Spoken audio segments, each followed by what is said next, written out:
Hello guys and a very warm welcome to the stream. I see you all has been here already waiting, more than 100 people waiting before the stream has started. Welcome to every one of you, and this is going to be a very interesting stream. If you guys followed my other social media, particularly my Facebook and Twitter, you'll see that I have talked about this topic for quite a bit now. And the ULA, or as the abbreviation is in Afrikaans, the VVA, is one of the organizations that do a lot of work towards self-determination, and self-determination not just for Afrikaner people but for every people in South Africa. So we'll have a discussion with the leader of the ULA, Hein Marx, today. We'll start with a short introduction and he's going to tell us exactly what they are doing, and then we will get into the critical questions. I will think of questions as we go on and I will ask them, but you guys are also very welcome to ask questions in the chat. I will try and see if I can ask all the good questions in the chat, but if you really want your question to be answered, you're welcome to give a super chat and we will read every super chat. Even if you just want to make a comment that you want everyone to know, we will read that. So, without any further ado, let's welcome our guest. Hello, Hein, how are you? Hi, Willem. How are you? Fine, perfect. I'm very good, thank you. So, what we're here for, let's jump right into it. You are the leader of the ULA. Tell us exactly what the ULA's plan is and how you hope to achieve self-determination or secession in South Africa. Willem, I like the way that you ask exactly how it works, because if I have to tell you exactly, we'll be busy here for, I think, more than a week. Well, let's summarize. Let's rather summarize. What are we doing? The ULA is a civil rights organization, also registered as a non-profit company in South Africa as well as in America. There's a reason why we are registered in America, and that's very simply, quite simply, because a civil rights organization registered in America must have, according to American law, the ear of the American government, which we do. What do? We basically organizing the secession, and that is a legal process, the secession movement in South Africa for the minorities. Who are the minorities? The minorities we've defined as basically all the European people. That means Afrikaner, Boere, German, Jew, Italian, Greek, all Europeans, as well as all the colored communities. They are also minorities. Why did we determine that? Quite simply because international law says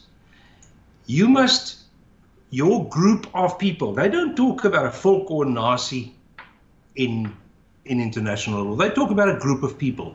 And how do you determine, or according to international law, how must you determine your group of people? Your group of people must be determined by having one of the following four same characteristics. It starts off with ethnicity, language, culture, or religion. Now, the moment that you look at all four of them, obviously with the coloreds, your ethnicity falls away because they're not European or we are not colored.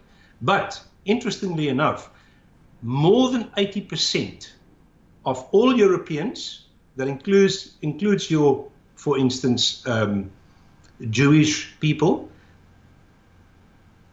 plus on the other hand, it includes the very small minority of Muslim coloreds, fall within those categories of language, culture, and religion. Interestingly, we are just over 70% of the minorities falls within the Afrikaans language one. So that's how we determined our group of people. Then international was very clear on, if you want to secede, it's a specific way that you've got to follow international law and rules of how to get there. And it was specifically written and designed that you can't just wake up one day and say, listen, I want to secede away from my so-called, in international law, the term mother country, and now you start the process and you can quickly finish it. If it was that easy, I think we and a lot of other people would have done it long ago, especially in South Africa. It was written specifically that it must take a long time. Why? Because the whole concept of secession is to have, to use the American term again, which funny enough is virtually in the news every day nowadays, is a two-state solution, which means you take one state and you make it two states. Original country that becomes two separate sovereign states. And what we're doing is basically following, I'm not going to go into the detail of what must be done, except if you want to ask me, but we followed that process. And to follow that de jure process is very complicated, and there's a lot of pitfalls. But we are at the point now where one of the next steps that we've got to get over is your so-called mandate. Now, it's very easy. I mean, I get a lot of people that phone me, or even other people in the ULA. They say, oh, it's fantastic what you're doing. Please just get sovereignty for us. Get a separate state for us. Well, it's not that easy. In fact, it's impossible. I can't get it. The ULA can't get it. Sorry? No, I said that's exactly our problem, yes. Yeah, you can't get it. You've got to have the mandate. Now, what does the mandate mean? The mandate means the majority, and the majority in so-called democracy in the world is 50% of the voters plus one must say, yes, I want it. Now, again, in the area that we've determined, because that's another prerequisite, you've got to determine your area. And you've also got to say, what is the legal basis? Why did you determine that area? Now, the area that we've determined is in current terms, the whole of the Western Cape, the whole of the Northern Cape, part of the Eastern Cape, which then gives you the whole Old Cape province. It's also the whole of the Western Free State, and then a small bit into Transvaal, including Pretoria. Why did we determine that? Quite simply, before you go on, I just want to say that the thumbnail of this video is the area that you guys determined. So if someone wants to look at it, they can see it on the thumbnail of the video. They'll see the map. Okay. So why did we determine it? A lot of people say, well, why didn't you include Sanin, for instance, into our area? Because I live there. Believe me, if we could have included virtually everything, we would have. But what is the legal basis? Why did we determine that specific area? We used the 2011 ICC statistics to determine in the district voting districts where the minority is the majority. I see. So now, basically, what we've got to do is we've got to say we've determined in which area we are the majority, but now you need the mandate to say, well, the people want it. It's not a referendum, like a lot of people have basically attacked us and say, you can't have a referendum on a voting system like that on the internet. Of course you can't have a referendum like that. We're not having a referendum. We're having a mandate. We're getting a mandate. Why? Because this is not like a normal political, we're not a political party, but it's not like a political party voting process where you vote for a party to say, well, we give you our vote to do basically whatever you want to do with it. That is politics. We're not into that. We are asking, do you want sovereignty, yes or no? That is what a mandate is about. That's all it is. So what we've determined in terms of those figures, there's just under 4 million registered voters in the area that I've mentioned to you. So to have the 50% plus one means you need 1.9 odd. So we just made it round and say we need 2 million people to say we want sovereignty. And then, of course, if you have that, you must also realize and accept that it's impossible to reach all people, to get the message out to all people. So if you have 50% plus one vote of people that say they want it, when a referendum happens, chances that you will have much more than 50% is very good. But it's also irrelevant, even if you can only have 50% plus one. So now we are in the de jure process of getting that mandate. The interesting thing is that we've done a lot of work. There's massive amounts of paperwork and a lot of stuff that happened with the government. Also, funny enough, because that's one of the prerequisites, your connections, your dealings, your everything with the international community. That includes the United Nations. And remember, that is specifically in terms of your secession. Not in terms of, I went over to the United Nations because I was invited as a guest and I sat there, I had coffee and cake and I flew back. That means nothing. It's in terms of secession. So we are now at the point where we need the mandate. Once you've got the mandate, and I'll go through it because I know that the question is going to come, so let me rather answer that now. Once we've got the mandate, then you demand, I want to make it very clear, you don't ask the government because we are busy with an international legal process that the government is 100% aware of. You then demand in terms of international law for a referendum. Because we may not, how can we get a referendum? You can't do it. And that referendum will then only be in that area that we've determined.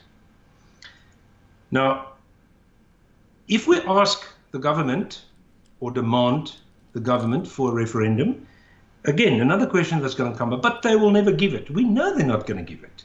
But luckily, international law is written very clear about that. Because if you demand, and you make it very clear, that's the process that you followed.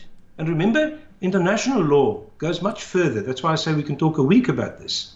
It says everything that you do and everything that you plan to do in terms of secession, the international community must be informed about everything. So everything that we're doing, everything that we plan, the international community knows about it. We must do it. So then you demand a referendum. The ANC, with their blatant arrogance, will deny us that referendum. And then you get to a point where, with talking to your international partners in this, and if I talk about international partners, we're talking about countries, the governments of other countries. Then you don't have to secede. What that you call is you do a UDI, a unilateral declaration of independence, which is, it sounds funny, but that's legal terms. It's you always, a lot of times you hear, well, this guy got off on a technical point. This is a technical thing. It's still seceding, but it's called a UDI. And it's called a UDI because your so-called mother country denied you, knowing that you have the mandate in that area for sovereignty. They deny that to you, then you can't secede, so you do a unilateral declaration of independence. Then you're still not finished. Then you still need only one thing to happen in terms of international law to be successfully a new country and successfully have seceded. And that is, one other country must publicly acknowledge your sovereignty.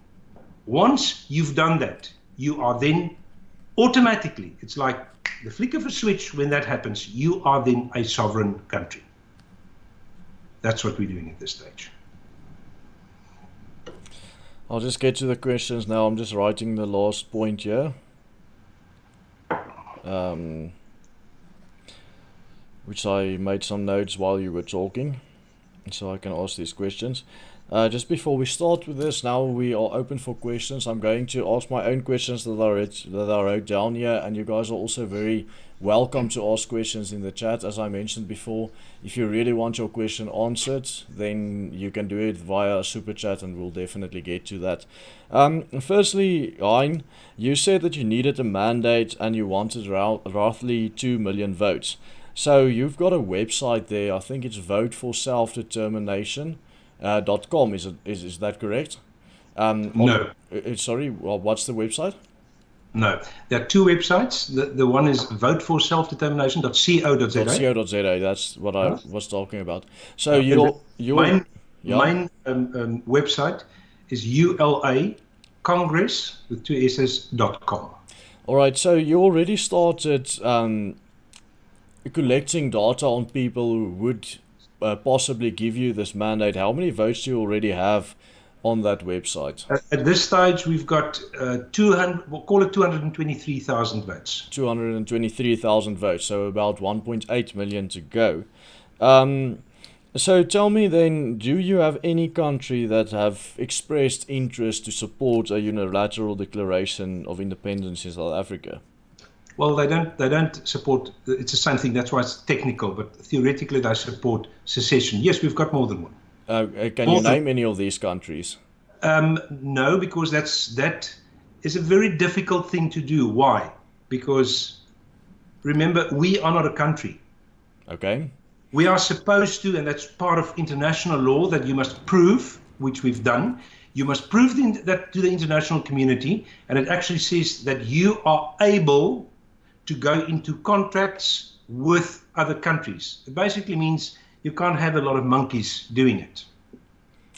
And I'm not saying that we are not monkeys. I think there's a lot of people that might think we are monkeys. To their detriment, they can say that. But the reality is we're not a country. So the countries that support us won't like to deal with South Africa, the ANC government, but in the process also support us, because that's just not good international politics to have that known.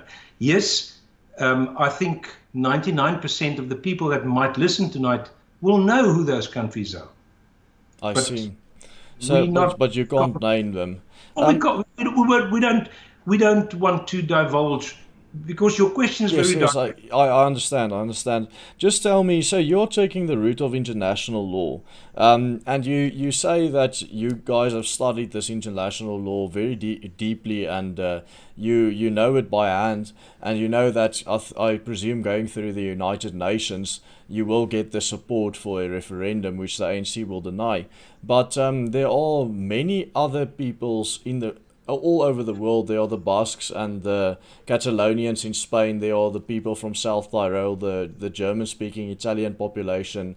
There are quite a few peoples in Ethiopia, and I can name a lot more peoples who are also actively looking for self-determination or secession from their countries, and they unfortunately have you can say a much better case in international law than we have here in South Africa, because they are an ethnic group, a religious group, and a language group, and they in most of the cases that are different from the country that they are in. But none of these countries have ever had the United Nations or any of these people organize a referendum. I think the most similar case to South Africa, and the state that South Africa is in, is probably Yugoslavia, and the only way that Yugoslavia split up into the countries that we know today was through bloody violence.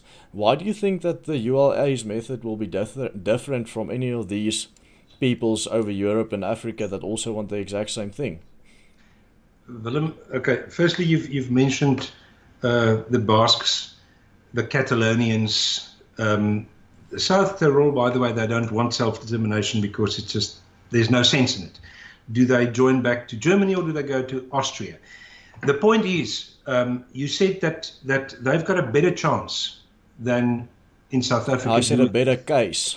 They don't, a better case. They don't. Why do you say that? Because, quite simply because each and every case is handled under Article 1 of the International law. It's called international law number one is what is the name of the thing called now? International Covenant on Human and Political Rights. And everything is around Article 1. And that basically means that each and every group of people that can determine them like that as minorities have the right to self-determination. Please don't make the mistake to think that one group has got a better chance than another group. That's not true. We are all equal under the law. And funny enough, even in South Africa, Article 9 of the South African Constitution, we're all equal, must be treated equal under the law. So in international law, we are also equal. There is not one that's better or a better chance than the other one. That's not true. What is very definite true, and that is there is not two countries in this world, and I think it's 253 or 54. 253 or 54 countries so far have already successfully seceded. I don't know if you know who was the first country that seceded away from their mother country. Do you know, Willem? Probably Israel, or was it Zimbabwe? No. Or Rhodesia? Okay, tell me. 1776, America. Oh, of course. I see what you did there. That was the first country that successfully seceded away from their mother country, England. And we all know how they did that. Well, that was, and that's not the only country that did it by war. Now, yes. You mentioned Yugoslavia. Remember, Yugoslavia basically first started a war, and then but the European Union and America realized that this war is going to be never ending. If we don't stop this and get a so-called two-state solution, this will be a never-ending war. Well, it was more than two states in Yugoslavia's case. Well, they still call it a two-state. They were more, you're right. But I see. It was done in that case specifically. If you take those 4 points, it was done on specifically the religion one, because it was the Muslims and the Christians. That's basically what happened in Yugoslavia. So in terms of South Africa, it depends on from whose point of view you see it. I think we've actually got a better chance of success in terms of the eyes of the world to succeed. Why? And this is the one thing that I sometimes suffer to get into people's heads. Quite simply because if we, as the Europeans, as the white people of South Africa, go to the international community and say, we want sovereignty,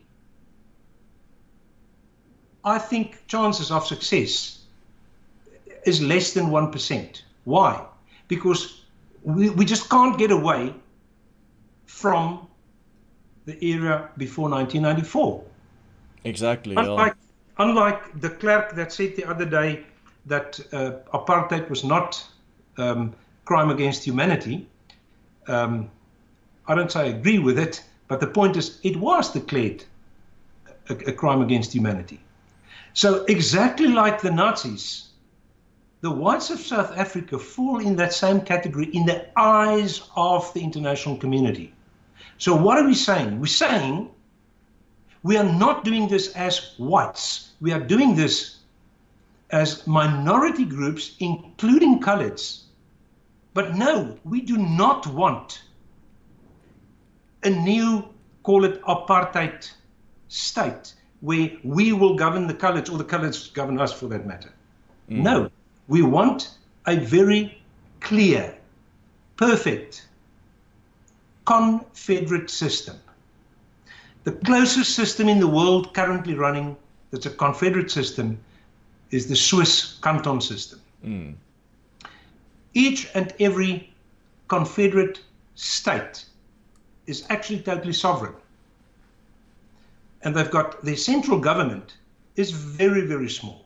It consists basically out of your army. Why? Because you've got one outside border that must be protected. You've got your Department of Foreign Affairs, because your foreign affairs must be the same. And you've got one currency. Otherwise, each and every sovereign confederate state rules themselves. I see. My personal opinion on this is that there are many organizations in South Africa that work towards some form of self-determination, or as some more moderate organization might call it, just self-managing. And I would support any organization, whether they take a hardline stance on this like you do, or whether they, like AfriForum for example, take a much softer case on it, call it self-management, and but work towards the same end goal, but on a way more moderate way. But as you said, I do not think that the ANC will ever give us a referendum on this. But I am a bit more skeptical or pessimistic about the international community helping us on this, or doing something for us. But I know that you don't want the international community to jump in and do it. I know that you want to do it yourselves and just get the support, which is the exact same thing that I also want. But I think the more that we put pressure on this government, and the more that we actually talk about this and talk about it to the international community, and to also to the community in South Africa as well, the better, because then we get this, firstly get this idea into the people's heads in South Africa, and secondly we already make friends that might support us overseas. And that's why I will support any organization that works towards it. And I like what you say. I might not be as optimistic about the possible outcome of this as you are, but I still support what your organization is doing.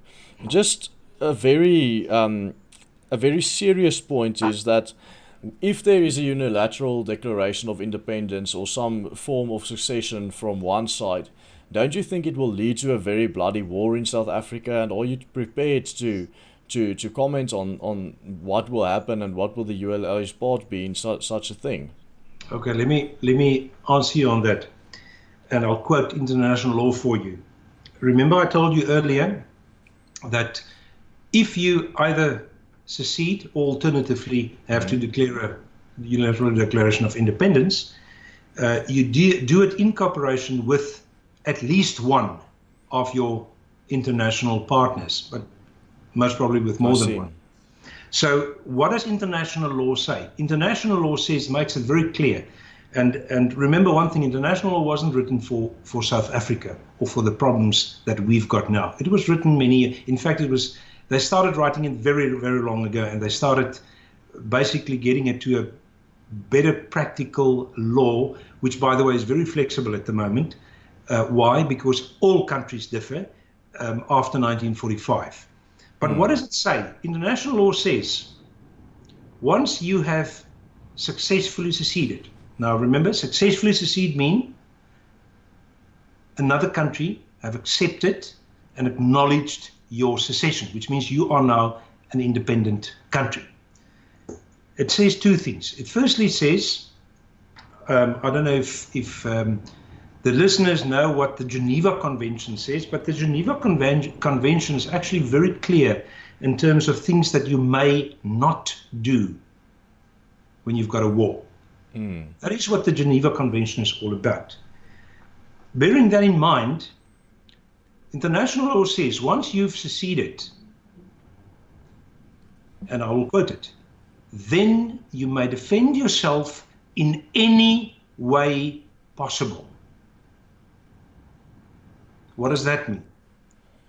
It actually means in any way possible. But do we want that? Do we want to defend ourselves in any way possible?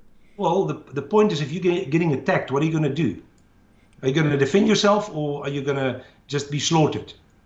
You've got to defend yourself. You haven't got a choice. In my opinion, we as a group are already targeted in slaughterings, and I actually want to also get to a super chat here, because as I said, that all super chats on here will be read, and that's how you can make sure that you will be acknowledged. But in any case, Andre Grobler says, how is farm murder is not a crime against humanity, which I think is... It wasn't declared, that's the sad thing, it wasn't declared a crime against humanity. Well, not yet, one can say, but I think we can certainly have a very strong case that if apartheid it was declared a crime against humanity, and you can take the death toll of the apartheid government as calculated by the Truth and Reconciliation Commission, which was actually led by Desmond Tutu, who was on the ANC side and Yeah. clearly biased in it. Even his commission calculated the deaths that was caused by the apartheid government at exactly 512. I So totally agree with if you. you take the amount of farm murders that already happened, which is close to 3,000, then one can make a very strong case and say, well, it's 6 times as bad if you just take death counts. But I don't have a lot of hope for that happening, because, as we know, something like Nazism was also declared a crime against humanity, and they slaughtered many people in war and in concentration camps. But then you have on the other side Joseph Stalin and Chairman Mao in China, who slaughtered 10 times, maybe 100 times more than any other country has ever done of their own citizens, and that was not yet or ever declared a crime against humanity. Communism, that is. So Politics. that It's is politics. That is politics. I totally agree with you. So if this will ever work out, that'll all depend on the zeitgeist and on the political zeitgeist. Yaku Dev says, and that's also. I just Yeah, want to sorry. finish your question earlier in terms of your question was what happens once you've either done a UDI or seceded. It firstly says international law, you may defend yourself in any way possible, but it goes further and it says the United Nations or any other country must defend you against your mother country. But will they though? I mean, it's going on all over Africa. These things are going on, and you have a very lackadaisical UN Peace Corps there that don't really do anything. We don't want the United Nations. Please, we do not want, and we've made it already very clear, we don't want the United Nations to defend ourselves. In fact, we don't even want one of our partners to defend us. We want the means to defend ourselves when it happens. That's what we want. Are And you that's really international prepared to law. make that statement though? Because I mean, even great generals of the Boer republics like General De La Rey at first said he does not want war. No, sure. But I mean, this is exactly what I told you earlier. I don't want war. Nobody wants war. But I said it the other day to somebody, when are we going to start believing what Malema, the ANC government, BLF is saying to us? Everything that they've said so far, they've done. They've said they want a war. They're going to get it. Because they want it, they're going to start it. They said they want to change Article 25. They're doing it. They said they will raise taxes. They're doing it. Whatever they've said, they prepare, and they do it. When are our people going to start believing them? Well, I think a lot of people are already believing them, and I think that's also why we see a wake up in South Africa, and why the poll that I run on Twitter, 5 out of 6 people who answered it said that they would rather have self-determination or succession in South Africa than they would want to fix the country. And this is a purely a hypothetical situation in which I gave the option to actually fix the country fully in South Africa, and most people said, well, they're not interested in that anymore. Willem, I'll tell you why I'm not interested to fix the country. It's very simple. If you go back to before 1994 and you say you want to fix the country, it means you've still got, how many is it, 9, 11 different cultures in South Africa that must be governed by definitely not 11 cultures. It will again boil down to 1 or 2. Which is exactly happening now. That's why we've got the problem. So what I'm saying is that a two-state solution, and we have a confederate system. It's very simple. What do we do with the Griquas? Where are we going to put them into a little area, a farm or two, or the Namas? No, it's very simple. Griqualand has been there for many, many years. What do we do with the Namas? Namakwaland has been there. Yes, that's very true as well. The Khoi and the San, Kalahari and Bushmanland has been there. So why do we want to always try and change according to what we as individuals think? Just follow logic. We all have been put into this pot in 1910, well, basically in 1900, officially 1910, but in fact in 1901. And we've been forced into a situation which was not very positive for anybody. Oh yes, it was very good for the building up of the infrastructure of South Africa. The reality is now that same infrastructure is totally shot, because in the last 25 years, they've done nothing to really keep the infrastructure up except the roads, because each and every, and I would love to see the contract that went out in this country, including the building of the RDP houses, every contract that went out, including contracts with municipalities, where there was not corruption involved. South Africa is bankrupt. Yes, totally bankrupt. we're all aware of that. Sorry? I'm saying we all are aware of that, and Moody's are on the way to downgrade us on junk status. I just don't want to spend too much time on one point, so I want to try and keep the conversation going as fast as possible, so we can get into as much questions as possible. But before I get back to the questions, I just want to comment on you saying that if you have 11 different ethnic groups like in South Africa living together, there will always be one or two ethnic groups that rule over them and that totally dominate them, and this is actually backed up by science.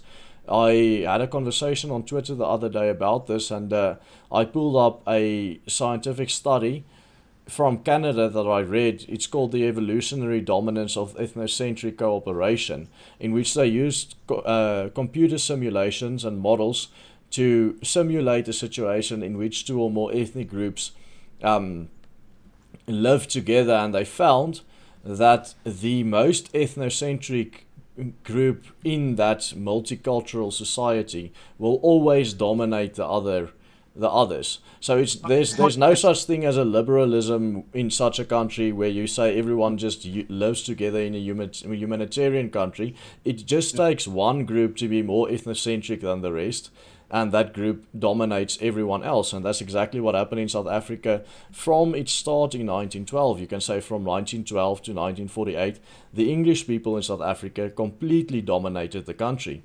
Then in 1948, the Afrikaners took over from them because they put up a hard fight and they were more ethnocentric, and they completely dominated South Africa. And then after 1994, we have the synthetic group of just a black race, which was actually just synthetically created by communist propaganda, that now completely rules over and dominates South Africa. And that is not going to ever change. The masters will just might change, but the system will never change unless the country gets broken up. And I think it's very important that everyone understands this.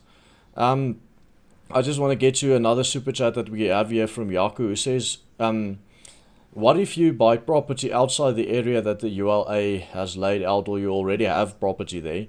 Will you then lose that property or eventually just sell it at a much lower market value? Is that the only option for you? Yeah. Okay, I want to make it very clear. Remember, our legal basis for the area that we've got is, I've said it earlier, where the minority is the majority. But international law also says very clear, the borders that you indicate, now we've indicated those borders, the borders that you indicate does not have to be the final borders. I see. What does it mean?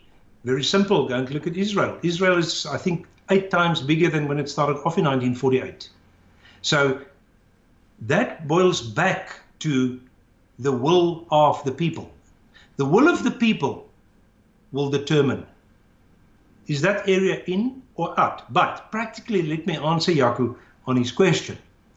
Firstly, people must understand, changing Article 25 of the South African Constitution does not make it legal for the government to then, in any case, in terms of international law, I think it's international law Article 17, to then steal your property. It's still stealing.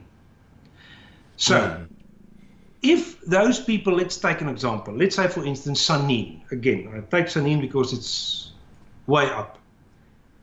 Let's say you've got a property in Sanin, and we have successfully seceded the area that we've said away, plus some other areas gets incorporated into it, and Sanin falls out of it. No, he doesn't lose the property, but I can But he guarantee will eventually because of expropriation without compensation if that goes through.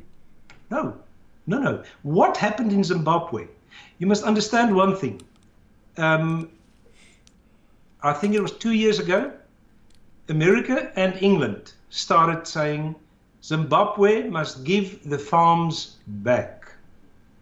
Remember, part of international political rules are that the international community will never get involved in internal politics of a country, except if it is blatant misuse of human rights. So Now, they didn't see what happened in Zimbabwe as blatant misuse of human rights. Then why will they in South Africa? No. Wait a second. You can't compare Zimbabwe with South Africa in terms of. Remember, there was a war. Then there was a peaceful negotiation to say we're going to have a vote, and then it went over to Mugabe. So again, in terms of international law, there was nothing done wrong. What was done wrong was when they started, basically, in terms of international accepted norms, when they started stealing property. Now, they will not interfere because this is in terms, remember, we see it from a South African point of view. International community sees this is a legal voted government in Zimbabwe as well as South Africa. The majority of the people voted them in. Exactly, yeah.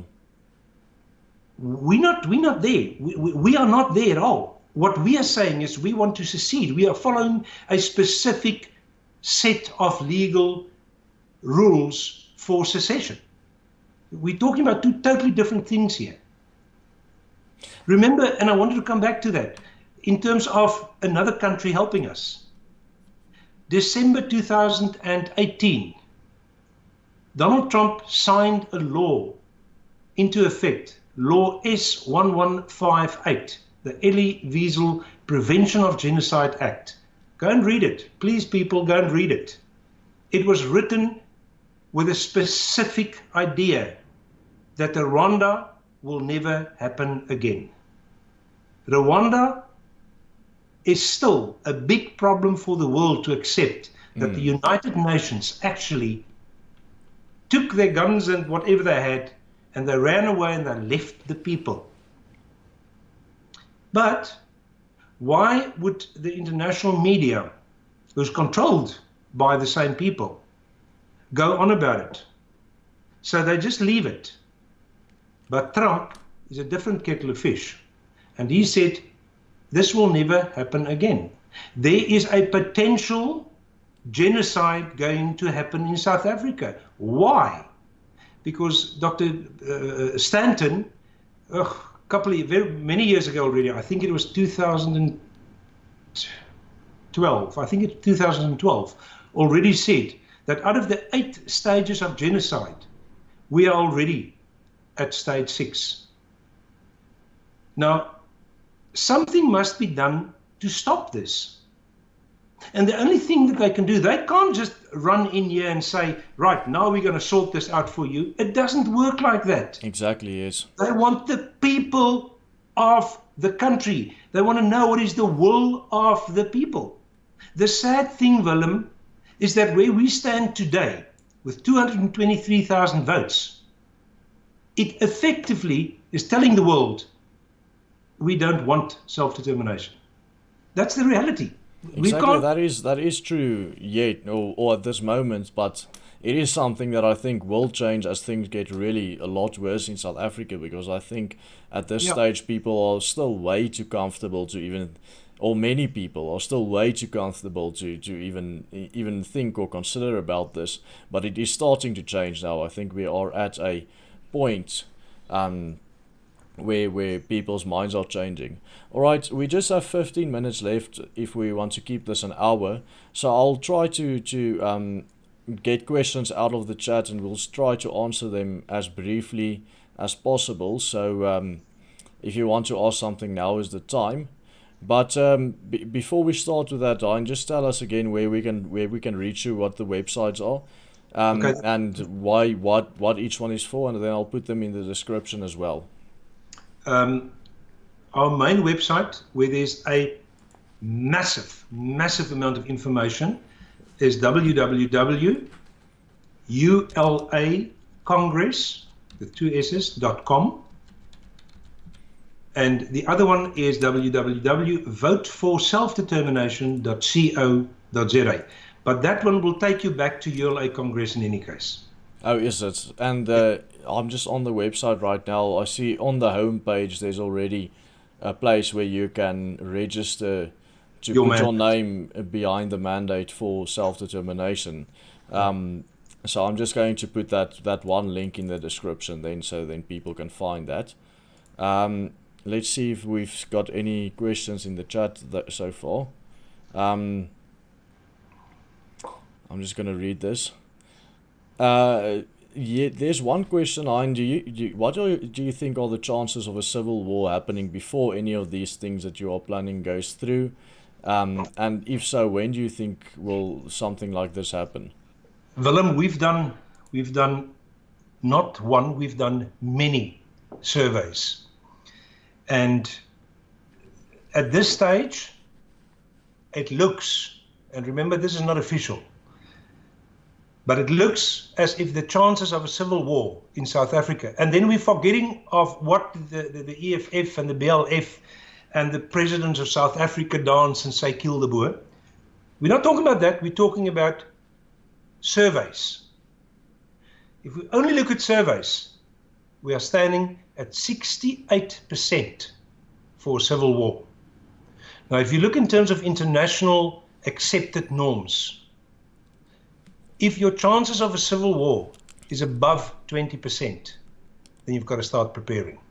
I think I've said enough about that. Yeah, I think that clearly says your opinion on this. Just tell me, there's also another question here. What if you don't live in the area, but you still want to put your name behind the mandate for self-determination? How would that work? You can still put your name there because it's for that group of people that I've said. When it gets to the referendum and you're not in the area, well, obviously then you can't vote. But it's the same as Israel. There are more Jews living outside of Israel than in Israel. Talking about Israel, I see there's quite a lot of people asking whether you are Jewish. I suppose you can't help having the same surname as probably the most famous Jew who ever lived. So are you Jewish yourself, Hein? Okay, let's answer that. Firstly, you are referring to Karl Marx. Yes. Firstly, Marx, M-A-R-X, is not Jewish. Karl Marx, his name wasn't Karl Marx. Okay. His name was Mordechai Levi. Oh, okay. His father, with the problems in Germany in the beginning of the 1800s, 1820s, changed their name to a German surname of Marx. He was born, Karl Marx was born as Mordechai Levi. No, I'm not German. Jewish. Not even close. Okay, I see. There are Marx people that are Jewish, but they are spelled M-A-R-K-S, which happens to also come from Germany, but the German Jews were called M-A-R-K-S, not M-A-R-X. I see there's a very interesting question here from Ernst Kleinhans, whom I actually know in real life. He is a politician himself for the Freedom Front, and he says, how do you prove your constituency? Because there is no way for you to do this. And actually, I just want to comment on that. This brings two problems here. One can say that a lot of people who are minorities are able to vote in it then if they don't live there. But also then people who do not live there can vote. And I think I can add another question to this, and that is the one that in the area that you have drawn on your map sits the Western Cape, specifically Cape Town. And Cape Town is seeing the largest influx of Xhosa people that any city I've ever seen in South Africa from any other tribe of people. So how would you deal with those two problems? Okay, the first question, from your politician friend is that firstly, he must take these glasses off and doesn't see this as politics. We're not a political party, so we don't have constituencies. But I It's mean, got he's nothing to do saying with about the constituencies. area. You have to live in the area in order to vote in the referendum, right? That's only a referendum. That's why I said earlier, I made it very clear. They can vote as to give the mandate for the so-called group of people. But they may not, if they don't live in the area, vote in the referendum. That's very clear. In terms of your question of the Western Cape, and specifically Cape Town, where the blacks have been bus trained, flown, swam, run, walk, crawled in, we took the 2011, like I said, figures. They can bring in as many as they want after 2011. Remember, this process, it's a legal process. All the documentation we've got, the sheriff of the court handled everything. And who does the sheriff of the court work for? The government. They can bring in 50 million to Cape Town if they want to. Doesn't make any difference because they've got to take those 50 million back again. That's not illegal repatriation of people. That's legal repatriation of people that was brought in for political purposes. Now, interestingly enough, and it's a total thumbs up figure.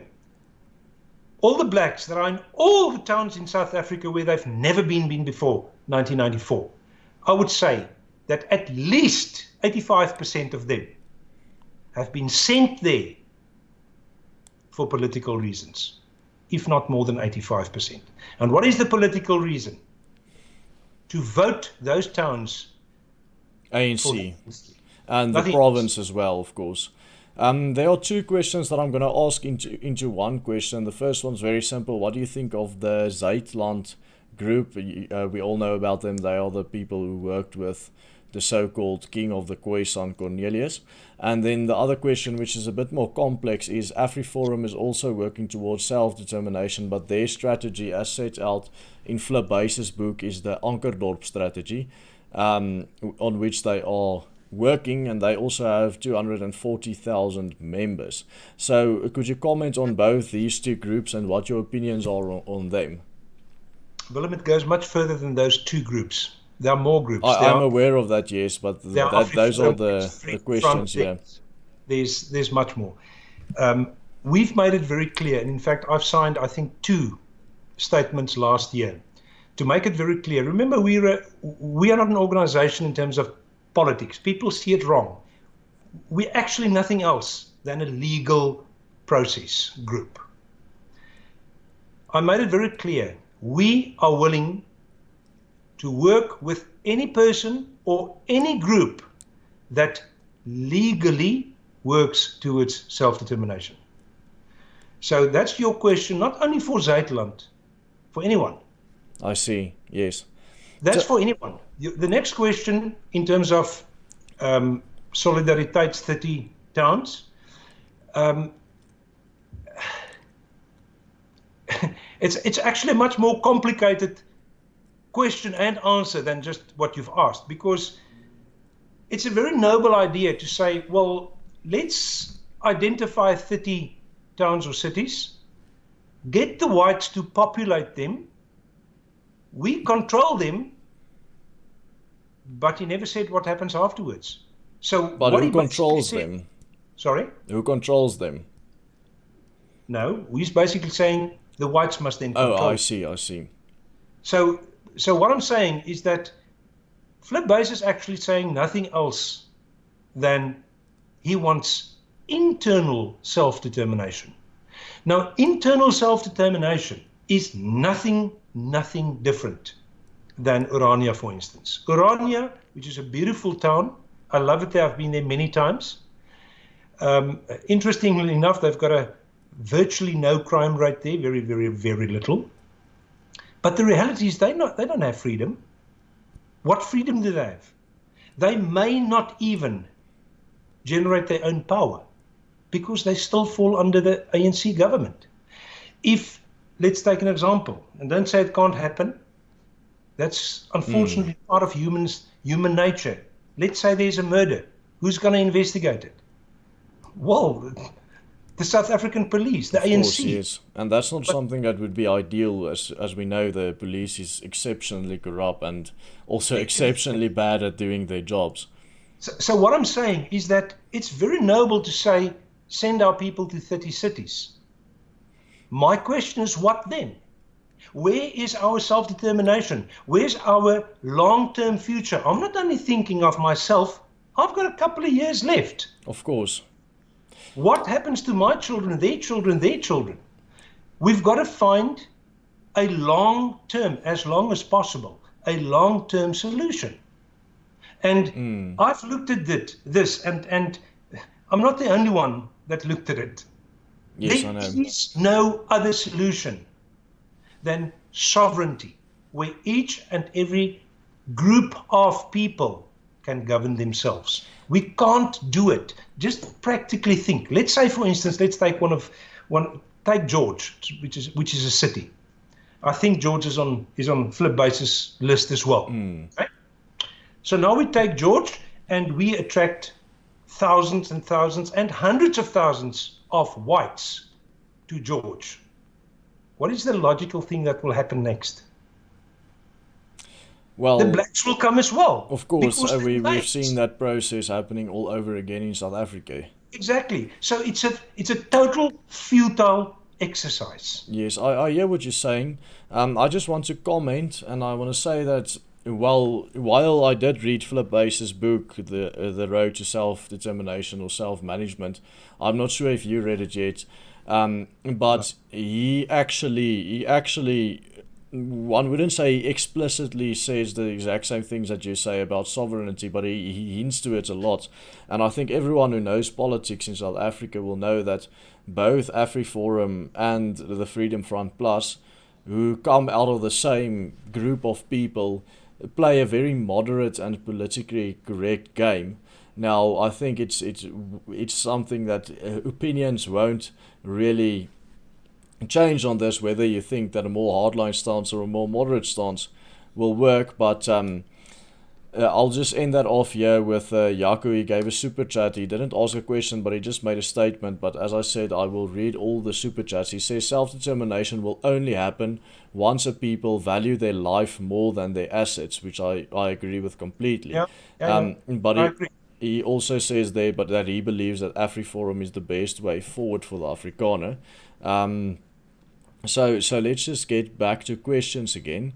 I want to actually react to that. Okay, you can, yes. Very simple. If he says AfriForum or C or D or whatever, then the question is, what is their plan? Yes. How do they want to get it?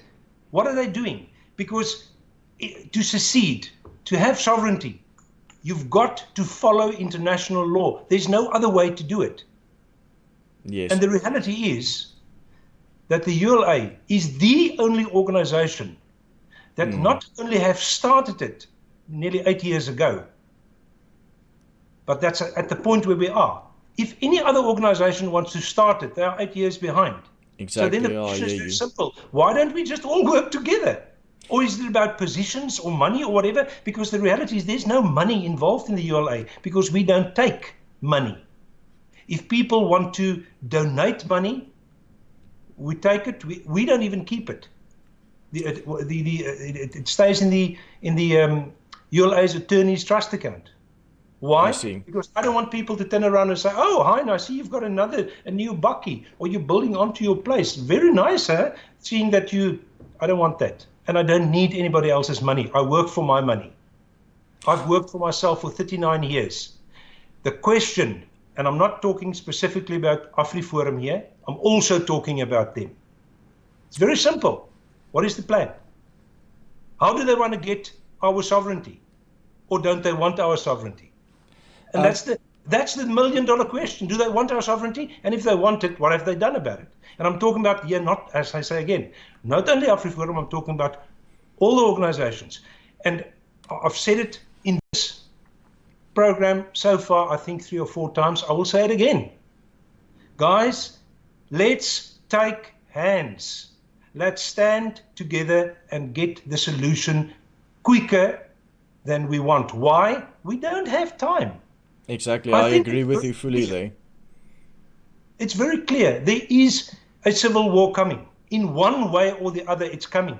Or are we prepared to live the way we're living at the moment, where our people are getting poorer and poorer because they're basically being BEE'd out of jobs? Now they want to steal the pensions of the poor people that have worked. How much time have we got left? That's the question. And I can guarantee you, we don't have a lot of time left. Then you put into this pot international events, which can change things overnight.